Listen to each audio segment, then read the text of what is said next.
You ask Tiger to solve. This deals with linear equations with one unknown.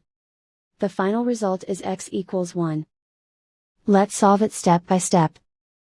Group all x terms on the left side of the equation. Add 5x to both sides.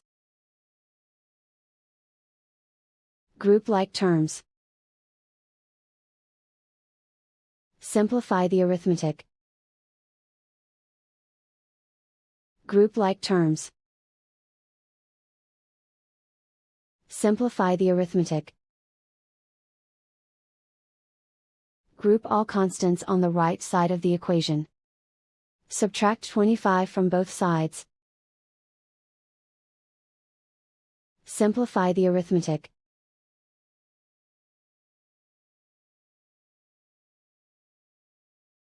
Isolate the x. Divide both sides by -2. Cancel out the negatives. Simplify the fraction. Cancel out the negatives. Simplify the fraction. And so the final result is x equals 1.